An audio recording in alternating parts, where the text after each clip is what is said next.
नमस्कार भक्तों, आप सभी का एक बार फिर से स्वागत है हमारे चैनल भक्ति स्टोरीज में। आज हम सुनेंगे पवित्र अपरा एकादशी व्रत कथा।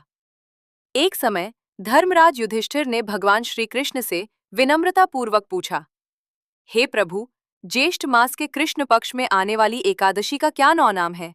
उसका महत्व क्या है और इस व्रत को करने से मनुष्य को कौन से पुण्य प्राप्त होते हैं? कृपया विस्तार से बताइए। तब भगवान श्री कृष्ण मुस्कुराते हुए बोले, हे राजन, ज्येष्ठ मास के कृष्ण पक्ष की एकादशी को अपरा एकादशी कहा जाता है। यह अत्यंत पुण्यदायी और पापों का नाश करने वाली मानी गई है। जो भक्त श्रद्धा और सच्चे मन से इस दिन व्रत करता है, उसे दूसरों की निंदा, झूठ बोलने, बुरे कर्मों और बड़े बड़े पापों से भी मुक्ति मिल जाती है। इस व्रत के प्रभाव से मनुष्य को सुख, शांति और भगवान विष्णु की कृपा प्राप्त होती है। अपरा एकादशी का नाम अपार शब्द से लिया गया है। अपार यानी जिसका कोई अंत न हो, जिसकी महिमा असीम हो। यही कारण है कि इस व्रत को अपरा एकादशी कहा जाता है। यह एकादशी अत्यंत पुण्यदायी मानी गई है। अपरा एकादशी की कथा के अनुसार प्राचीन समय में महिध्वज नाम का एक धर्मात्मा और दयालु राजा राज्य करता था। उसका छोटा भाई भोला स्वभाव से बहुत क्रूर, अधर्मी और ईर्ष्यालु था। वह हमेशा अपने बड़े भाई से जलता रहता था और मन ही मन उससे द्वेष रखता था।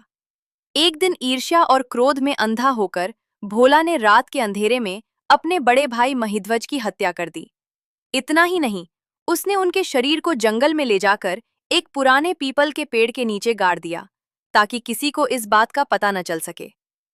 राजा महिध्वज की अकाल मृत्यु होने के कारण उनकी आत्मा को शांति नहीं मिल सकी।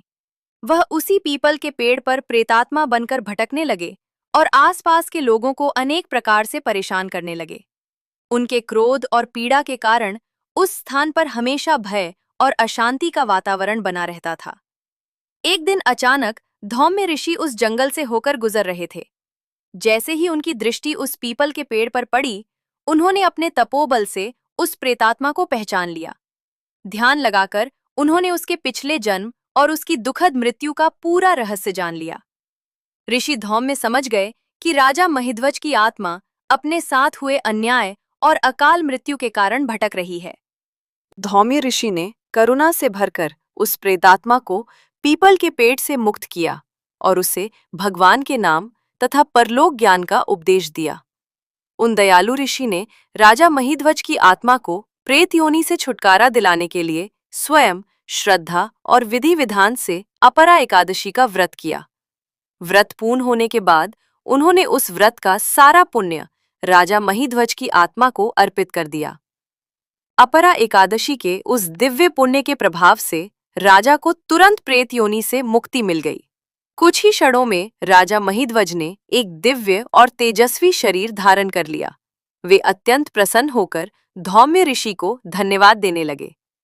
तभी स्वर्ग से पुष्पक विमान आया और राजा उसमें बैठकर भगवान का स्मरण करते हुए स्वर्गलोक की ओर चले गए।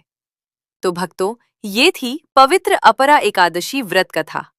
ये कथा हमें सिखाती है कि सच्ची श्रद्धा, व्रत और भगवान विष्णु की भक्ति से मनुष्य बड़े से बड़े पापों और कष्टों से भी मुक्ति पा सकता है।